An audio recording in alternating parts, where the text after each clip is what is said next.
Bonjour, vous êtes en train de faire le régime et vous ne savez pas exactement quoi faire comme repas pour ne pas gâcher votre régime mais pour éviter de prendre des kilos.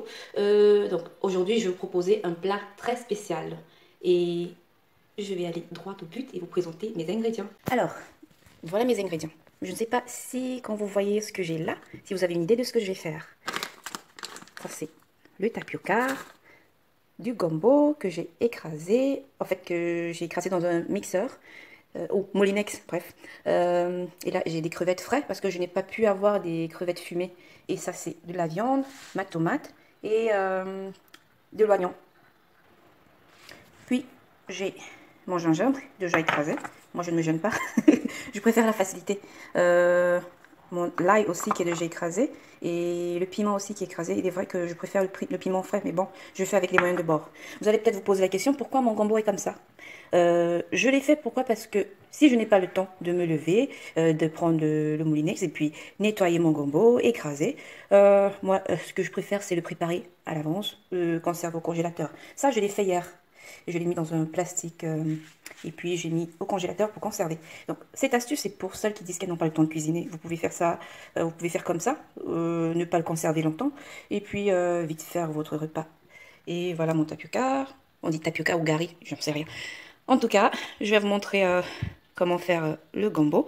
Et ce plat, vous pouvez l'adapter pour le régime, bien sûr. Et aussi, bref, c'est environ pour 3 à 4 personnes.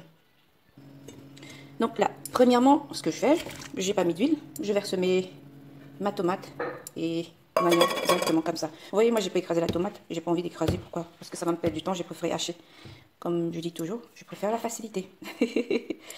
Donc là, je vais laisser ma tomate et mes oignons cuire. Je vais laisser la tomate pour que ça ramollisse un peu avant de rajouter mes épices. Bon, voilà ma tomate qui a déjà commencé à mijoter. Vous voyez, moi pour écraser ma tomate pendant que c'est au feu, vous voyez, pour faire cuire ma tomate, je n'ai pas rajouté d'eau puisque la tomate a déjà l'eau. Pas besoin de mettre l'eau à l'intérieur pour la faire cuire. Ensuite, pour faire frire ma tomate qui est déjà toute ramollie, je verse une cuillère à soupe d'huile. Rappelez-vous que ce plat, c'est pour plusieurs personnes, ce n'est pas que pour une seule personne.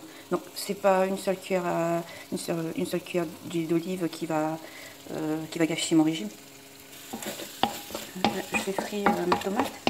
Si j'avais mis de l'huile au début, la tomate elle aurait complètement absorbé toute l'huile. On aurait l'impression qu'il n'y a pas d'huile. Donc c'est pour ça que je préfère mettre l'huile à la fin, quand la tomate est déjà toute ramollie, pour la faire frire. Donc là, je vais rajouter l'ail. Moi j'aime bien, j'aime quand il y a beaucoup d'ail dans ma nourriture. Il est presque fini, voilà. Et je rajoute un peu de gingembre.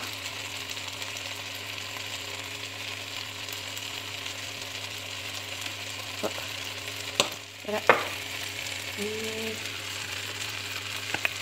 je vais mettre un piment. Bon, c'est vrai que même le piment c'est pas bon pour la santé, parce que ça donne le mal gastrique. Mais bon, je vais pas me priver de tout quand même. Et là, je mets mes 2 cubes.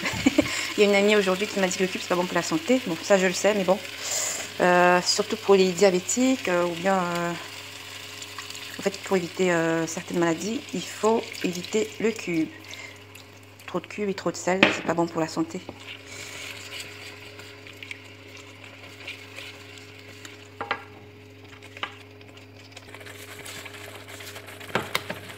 Je rajoute un peu de sel parce que j'ai mis 2 cubes.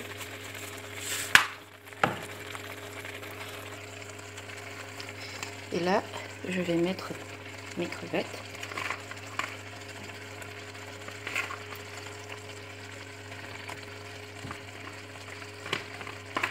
Je ne vais pas mettre ma viande maintenant parce que ici la viande est très tendre et ça cuit vite. Et quand ça cuit trop, ce n'est pas bon.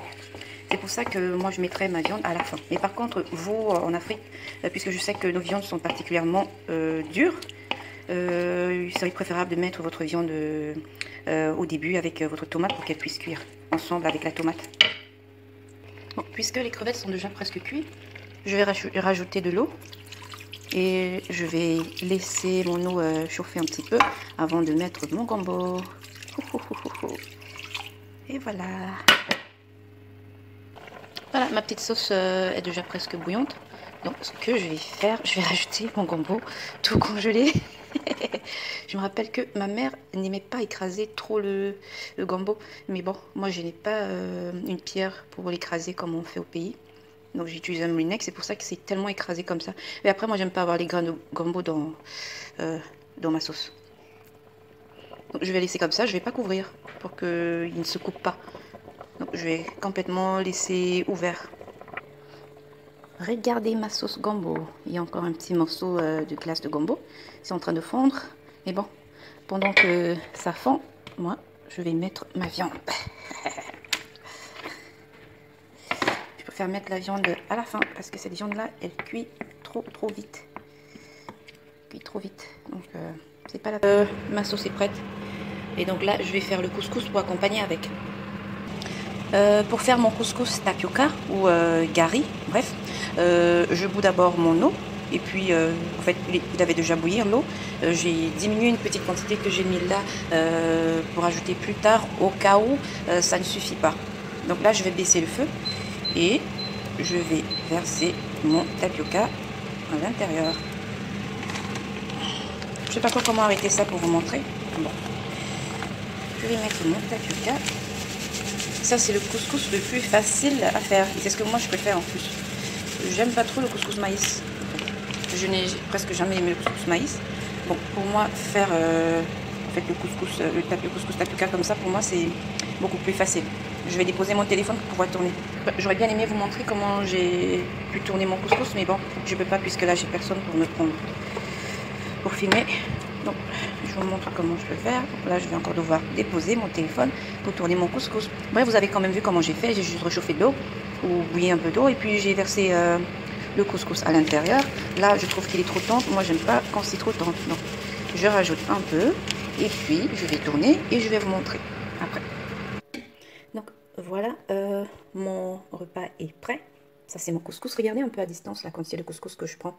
C'est pas beaucoup. Et je vous rappelle que ce plat, si vous voulez le manger, il est préférable de le manger avec le couscous à midi ou même vers 15 h. Comme ça, vous savez que vous allez vous dépenser pour brûler quelques calories. Par contre, la sauce, vous pouvez aussi le prendre le soir, mais sans le couscous.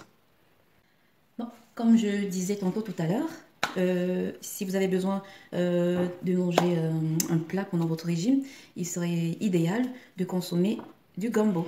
Ça, c'est ma sauce gombo. J'ai bien rempli mon plat de gombo.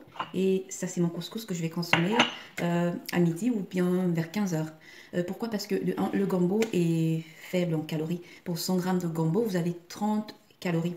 Et il est aussi riche en fibres. Et il est vraiment très bon pour la digestion. Donc, ça améliore aussi la digestion. Donc, si vous voulez peut-être faire un plat familial et que vous êtes en train de faire le régime, donc faites du gombo simplement. Au lieu de chercher à longueur de journée, mais qu'est-ce que je vais faire? Je vais faire des courgettes, je vais faire ceci et des cela. Bref, voilà un plat traditionnel adapté pour faire le régime. C'était tout ce que j'avais à vous présenter aujourd'hui. J'espère que mon plat vous a plu. Bon appétit!